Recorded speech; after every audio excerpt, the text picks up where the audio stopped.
Jerome Powell essentially just said, you guys have been doing better. Here's a piece of candy, aka I'm not going to hike rates this session. However, if you guys act up, I'm going to spank you over the head and raise the cost to borrow money to 5.61%. You're probably thinking, raise it to 5.6%. I've been seeing interest rates in the 6 and 7% threshold. That is correct. They raise the cost for the banks to borrow money, and then the banks pass the savings along to you. So we're going to break down how the Federal Reserve impacts mortgage rates. We're going to talk about their mandate from Congress to get inflation under 2%, where the data may be going, and what the committee has said will happen in the future. Let's get it. Welcome back to House Rich, the first time homebuyer show where we help millennials figure out how in the world do I buy my first home. Today we're talking about the Feds essentially sitting on their hands and saying we're not going to raise rates, but we're not going to lower them either. Here's a quote from the committee. Holding this target rate steady at this meeting allows the committee to assess additional information and its implications for monetary policy. The Fed meets again July 25th to July 26th to decide what they're going to do with the benchmark rate. You may be thinking, hey, what's the benchmark rate? Well, let's talk about it. So, the Federal Reserve sets the cost for banks and lenders to borrow money. It's short-term lending. So think about like credit cards, car loans, things that are short-term. It does have an indirect impact on mortgage rates, however, which is what we're going to focus on during today's episode. Remember way back this thing called COVID in the 2020s?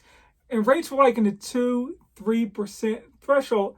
That's because in order to save the economy, the Federal Reserve lowered the cost to borrow money all the way down to like 0.25%. So therefore, the cost to borrow money for banks was super low, so they passed that along to you. So you saw those 2-3% interest rates. When the cost to borrow money was so cheap, folks spent a lot more. And the whole goal was like, hey, we don't know what's happening with COVID, so we're going to stimulate people to spend money so things don't just shut down completely, even though things were kind of shut down completely during the COVID timeframe. So, checks were passed out, folks got free money, folks were spending wild. That's where all the fake gurus popped up, right? What happened is that inflation started to skyrocket because corporations still had to bring product to stores, they had to build things, etc. And so supply chain restraints, it caused corporations more to make consumer goods, get food to you, etc. And so that legit happened, but also some corporations just hid behind these the guise of inflation and just started hiking the prices of all sorts of things.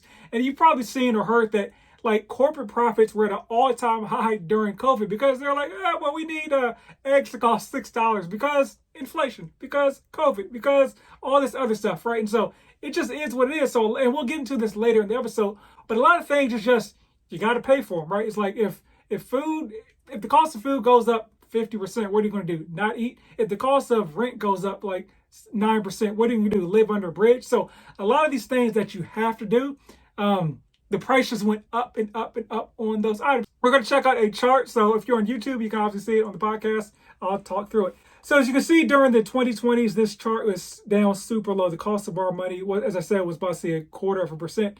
And as inflation skyrocketed, the Fed raised the cost of borrow money every single time the last 10 times we meet. That's why this line is going up essentially like a rocket ship. It's almost like a straight line if you're not able to see the chart. And so right now, the cost of our money was held at between 5 and 5.25% for, once again, banks and lenders to borrow money. So you'll never see that 5%, while the banks are being charged 5%, because once again, they're a business. They're going to tack their margin on top of that because they're in the business to make money. I never like to make banks evil, but just like every corporation, they're there to make money. So that just kind of is what it is. So why is the Federal Reserve raising the cost to borrow money? Well, they have a mandate from Congress to get inflation down. In June of 2022, inflation peaked around, I think, 9.1%. The Federal Reserve raised the cost of our money so folks would stop spending. And it's gone down since then. So most recently,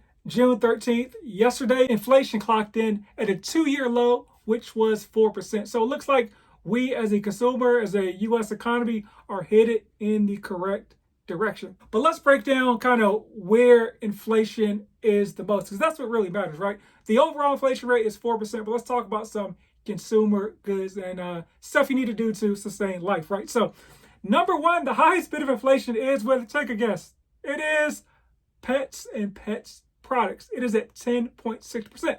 A lot of folks look at pets, their dogs, their cats, their birds, their alligators, like kids. So like my wife and I don't have a kid. Our dog Gizmo is our everything. So we're going to take care of Gizmo no matter what it costs. We literally just took him to the vet today and spent $160 because he loves to lick his legs when we're not around, which causes infection. But that's a whole another story. The next one was rent at 8.7%. Rent goes up higher than your average living expense because you don't really have control over rent. Once you buy a home, you kind of lock in your living expense. Food, 8.3%. See, we're seeing all stuff that you need. Personal care, 6.8%. Housing, 6.8%. Food at home, 5.8%. Alcohol, 4.8%. I guess some folks need, that bottle of liquor. Cars, 4.7%. Recreation, having fun at 4.5%. And overall inflation at 4%. On the bottom of things, believe it or not, gasoline has the lowest inflation rate, so at negative 19.7%, because I think gas prices were out of control last year. They've gone down and maybe higher depending on where you actually live. Airfare, believe it or not, too, has gone down 13.4%. Rental cars, 12.4%. So yes, those Turo boys, things aren't going as well as they used to. The cost of used vehicles, 4.2% as well. And you can kind of read the whole chart yourself. Not going to read the whole thing, but we'll read one more category. Medical care actually has only increased 0.7%. So that's good, because once again, that's something you really, really need. Like it's like, hey, I broke my leg. Not going to most likely walk around with a broken bone hanging out your leg, right? You need a crutch or a cast or something like that. I'm a realtor in Dallas and would love to help you reach your goals of home ownership. So click the link in the description and just schedule a call no matter where you are on your journey. Not in Dallas, no worries. I can help connect you with a vetted realtor in your local jurisdiction as well. And feel free to share with friends, family, and foes. Everyone gets love. With inflation going up, interest rates are higher and the housing market is down depending on who you listen to. But actually, depending on where you are, the housing market still is actually up year over year. I have another chart in front of me. Basically, to summarize it, on the West Coast, home prices are down. In the Midwest, home prices are still at a standstill basically from last year. And on the East Coast, specifically the Southeast, home prices are going bananas. Like Miami, Florida, home prices are out of control. They're up like double digits in certain city. So my prediction is once the Federal Reserve gets inflation under control and rates go down, because you probably like a whole bunch of other people are waiting on the sidelines to jump in, right? And so y'all are doing that double dutch over there. And as soon as rates drop or they start to decline, there's going to be a flood of folks into the housing market. So there's two housing markets, one where rates are high and the prices are depressed, or there's one where rates are low and home prices are climbing because of the competition. So right now is the opportunity to get into the housing market and buy and potentially ride that equity wave up to the top once rates go down and potentially refi. So you're going to have the best of both worlds. So that's just something to think about for you folks that are like, hey, should I buy now? Should I buy later? There's less competition. Like I've had buyers get, $5,000, $10,000 credits, and they can actually use that to buy down their closing costs, or they can use it to buy down the rate. So I'll give you a real life example. So I have somebody that's buying a home that's $460,000. They're getting $11,000 cash back. And so they essentially can buy their rate all the way down to like 5%. And I kind of pointed this out to them. I'm like, okay, so think about it. This home is $460 today. And in 2 years, the home never appreciates and rates go down to like 5%.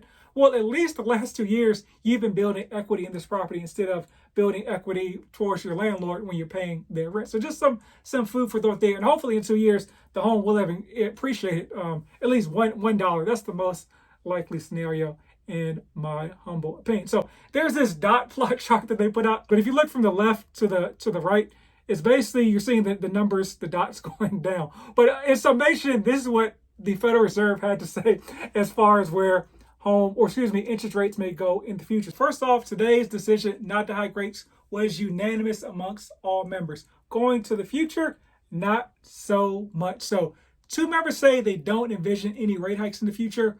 4 said they'll see at least 1 rate hike in the future. And then 9, basically is the other half of the committee, said that they envision at least 2 rate hikes in the future. They're basically saying that you guys are going to keep wilding out there and spending and keeping inflation going up. But they're like, we'll give you this one time to maybe get your affairs in order because maybe we're wrong. So that's basically kind of the prognosis for the market in the future. But as always, buy land. Rumor has it they're not making any more of it.